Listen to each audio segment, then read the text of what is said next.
The Taylor Family Foundation's annual fundraiser is coming up soon in the East Bay to help support free camp programs for children with life-threatening illnesses and children at risk.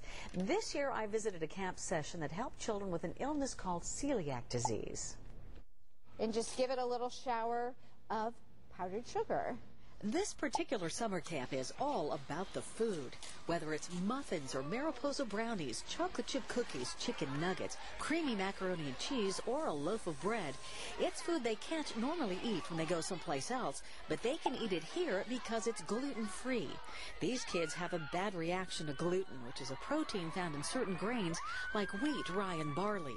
If I have too much of the gluten, I can have like kidney failure and stuff like that. What happens to you if you eat food with gluten in it? I get really sick. Yeah, what kind of sick?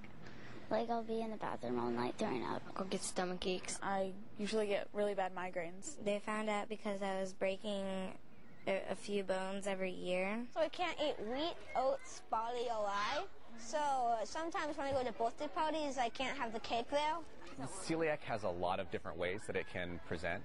One of the most common ways, especially in kids, is that they may not be growing quite at the rate of some of their friends.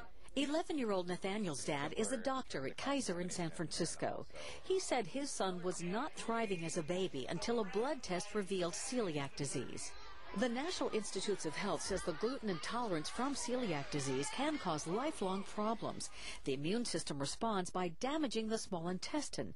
Nutrients don't get absorbed into the bloodstream, and that can lead to diarrhea, osteoporosis, hair loss, anemia, and infertility.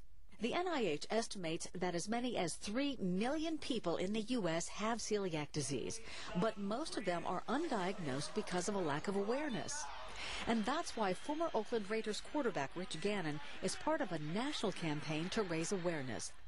We initially found out about celiac disease about 10 years ago. My youngest daughter, Danielle, was a year at the time, and she was not doing very well. She was really struggling, keeping foods down. She had a bloated stomach. Her ribs were exposed. She really essentially was starving. Danielle underwent a lot of tests before doctors did the simple blood test that revealed celiac disease, and they changed her diet immediately. Once you change over to a gluten-free diet, most kids do great. The Taylor Family Foundation provides free camp to nearly 3,000 children every summer here at Camp Arroyo in Livermore. And the camps host children with a variety of illnesses, including heart disease, autism, skin disease, celiac camp, and HIV and AIDS. This camp has a waiting list. Elaine Taylor, the Camp Arroyo founder, knows firsthand about celiac disease. I was sick for 11 years, and I was diagnosed with everything from irritable bowel to pancreatitis to ulcers, and I never got better. And so they suggested a mental health professional. Finally, a doctor did a blood test. And as soon as I went off gluten, within 48 hours, I was better. Elaine works closely with the chef from the YMCA, which runs the camp and the kitchen. It's one of our hardest camps because it's so specialized and every ingredient has to be checked. You have to make sure that there's no gluten in anything. I use a lot of bean flours, I use sorghum, millet.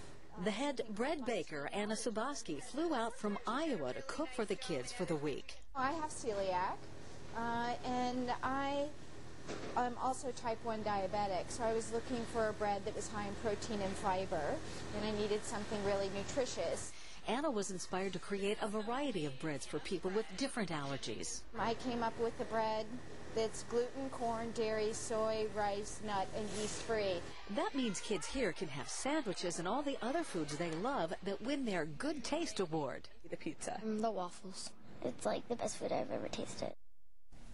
Well, the Taylor Family Foundation's annual Day in the Park fundraiser is coming up Sunday, August 24th.